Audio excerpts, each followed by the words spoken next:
भगवान श्री हरि विष्णु से अपने भाई हिरण्याक्ष की मृत्यु का प्रतिशोध लेने के निमित्त हिरण्यकश्यपु ब्रह्मा जी से अमरता का वरदान प्राप्त करने के लिए अपनी गर्भवती पत्नी कयाधु को छोड़कर तपस्या करने चले जाते हैं।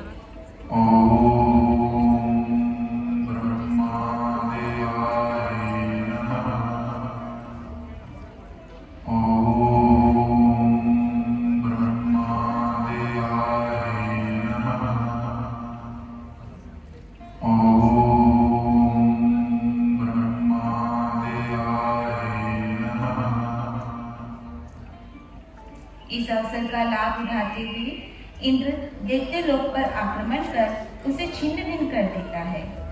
सारे असुर अपनी जान बचाने के लिए इधर उधर लोकों में भाग जाते हैं। तब इंद्र कयाधु के महल में प्रवेश करता है, जो भयभीत बैठी है। देवी, मेरी विनती है कि आप मेरे संग चली चले। नहीं, मैं कहीं नहीं जा सकती। जानते नहीं, मैं मां बनने वाली हूं। जानता हूं देवी, इसीलिए तो कह रहा हूं कि आपको मेरे साथ देवलोक चलना होगा। नहीं, मैं अपने पति का घर छोड़कर नहीं जाऊंगी। मुझे मेरी स्थिति पर छोड़ दीजिए। देवी, मैं नहीं चाहता कि बल का प्रयोग करो। आप मेरा अपहरण करेंगे देवराज? एक ऐसी नारी का अपहरण जिसके गर्भ में संतान पल रही है? यदि आप मेरी विनती को यही नाम देना चाहें तो मुझे कोई आपत्ति नहीं, और चलना तो होगा आपको। मुझ पर दया करें देवराज, आप तो देवता हैं। यदि आप भी ऐसा दुष्कर्म करेंगे तो संसार का क्या होगा? मैं तुमको इसलिए ले जाना चाहता हूं कि तुम जिसको जन्म देने वाली हो हिरण्यकशिपु जैसे अत्याचारी का पुत्र है। प्रहरी, बंदी बनाओ।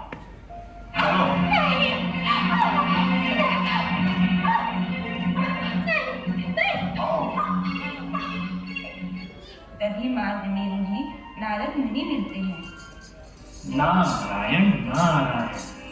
देवराज इंद्र, यह क्या कर रहे हैं आप?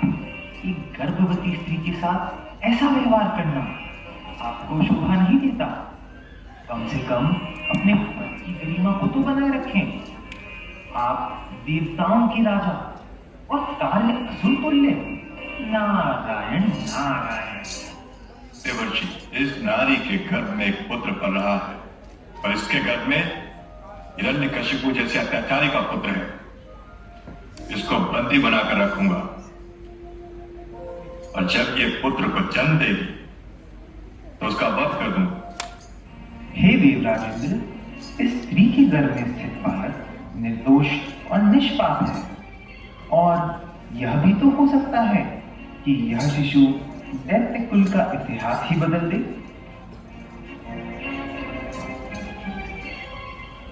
कदाचित आप ठीक कह रहे हैं देवर्षि। हे देवराज इंद्र, निसंदेह यह बालक महान भक्त होगा तथा पूर्ण पुरुषोत्तम भगवान का शक्तिशाली दास होगा। इसलिए तुम इसे मारने में कभी सक्षम नहीं हो पाओगे। अतः तुम देवी कयाधु को छोड़ दो। क्रोध की भावना मुझसे एक अनुचित कार्य करवा रही थी। आपको धन्यवाद कि आपने मेरा मार्गदर्शन कर दिया। सत्य है कि आप महानतम मार्गदर्शक हैं। देवी, मैं आपसे क्षमा मांगता हूं। जाइए, अब आप मुक्त हैं।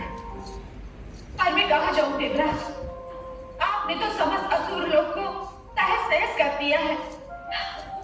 देवी, चिंता ना करें। आप मेरे आश्रम में चलें। जब तक दैत्यराज तपस्या कर वापस ना लौटे, तब तक आपकी सुरक्षा की जिम्मेदारी मेरी है। चलिए देवी।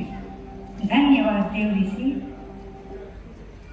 कयाधु नारद मुनि के साथ उनके आश्रम की ओर चल देती है, जहाँ नारद मुनि ने कयाधु के रहने की उचित व्यवस्था करवाई है।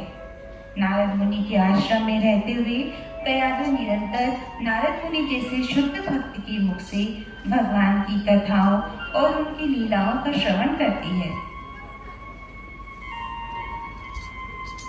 हे मुनि श्रेष्ठ, कृपया आप बताएं, आत्मा और जीव की क्या स्थिति होती है और हमें किनकी भक्ति करनी चाहिए?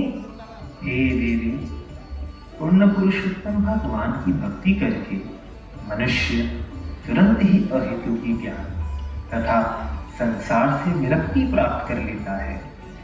शुद्ध धर्म के पद पर स्थित होने के लिए मनुष्य को वासुदेव कृष्ण की संबंधित भक्ति करनी चाहिए।